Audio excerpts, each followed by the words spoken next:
హైదరాబాద్లోని financial district కేవలం వ్యాపార కేంద్రంగా మాత్రమే కాకుండా పని, నివాసం, విద్య, ఆరోగ్య సంరక్షణ, జీవనశైలిని సమన్వయం చేసే సమగ్ర పర్యావరణ వ్యవస్థగా వేగంగా అభివృద్ధి చెందుతోంది. ఏఎస్బీఎల్ ఈ దార్శనికతను పునరుద్ఘాటిస్తూ ఫైనాన్షియల్ డిస్ట్రిక్ట్ భారతదేశంలో అత్యంత స్థిరమైన, భవిష్యత్తుకు సిద్ధంగా ఉన్న రియల్ ఎస్టేట్ మార్కెట్గా ఎందుకు మారిందో డేటాతో సహా వెల్లడించారు. గత 4 సంవత్సరాలుగా ఈ ప్రాంతంలో అద్దెల పెరుగుదల నగర సగటును స్థిరంగా అధిగమించింది. ఇది నిజమైన డిమాండ్ను సూచిస్తుంది.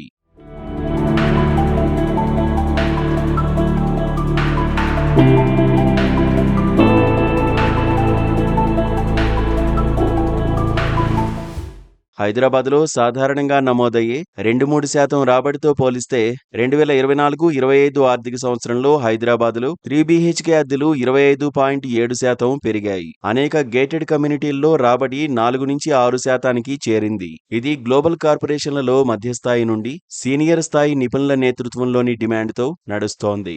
Financial district Microsoft, Amazon, Apple, TCS, Qualcomm వంటి భారీ కంపెనీల నుండి పెట్టుబడులను ఆకర్షిస్తోంది. ముఖ్యంగా గూగుల్ 3.3 మిలియన్ చదరపు అడుగుల క్యాంపస్ 26,000 మందికి ఉపాధి కల్పిస్తూ కార్పొరేట్ విశ్వాసాన్ని చెబుతోంది. 2025 మొదటి అర్ధభాగంలో హైదరాబాద్ భారతదేశ టెక్ లీజింగ్లో 21% వాటాను కలిగుంది. ఇందులో ఎక్కువ భాగం ఫైనాన్షియల్ డిస్ట్రిక్ట్లో కేంద్రీకృతమై ఉంది. రాబోయే 2-3 సంవత్సరాల్లో 90,000 నుంచి 1,00,000 కొత్త ఉద్యోగాలు రానున్నాయని అంచనా. ఇది ఇళ్ల డిమాండ్ను మరింత పెంచనుంది.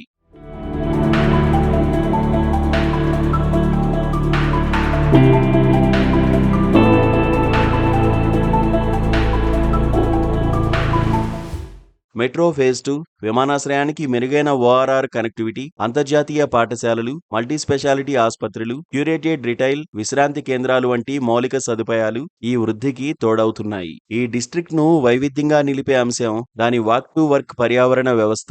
నివాస, కార్యాలయ స్థలాలు సమీపంలో ఉండడం వల్ల నిపుణులు తమ కార్యాలయాలకు దగ్గరగా నివసించడానికి ఇష్టపడుతున్నారు. దీనివల్లే ఈ డిస్ట్రిక్ట్ దీర్ఘకాలిక సురక్షిత పెట్టుబడిగా నిలుస్తోంది. 1700 చదరపు అడుగుల 3 BHK యూనిట్లు 2,000 చదరపు అడుగుల యూనిట్లతో సమానమైన అద్దెలను అందిస్తూ తక్కువ మూలధనంతో మెరుగైన ROIని అందిస్తాయని నిపుణులు చెబుతున్నారు. కోకాపేట, తెల్లాపూర్, నార్సింగ్ వంటి మైక్రో మార్కెట్లు వేగంగా అభివృద్ధి చెందుతున్నప్పటికీ వాటి వృద్ధి ఫైనాన్షియల్ డిస్ట్రిక్ట్ సామీప్యతపై ఆధారపడింది. సంస్థాగత స్వీకరణ, ఉద్యోగ సాంద్రత, మౌలిక సదుపాయాలు ఈ ప్రాంతాన్ని స్వయం సమృద్ధిగా చేస్తున్నాయి. దీంతో ఏఎస్బీఎల్ లాఫ్ట్ ప్రాజెక్ట్ 3 BHK పై దృష్టి సారించింది.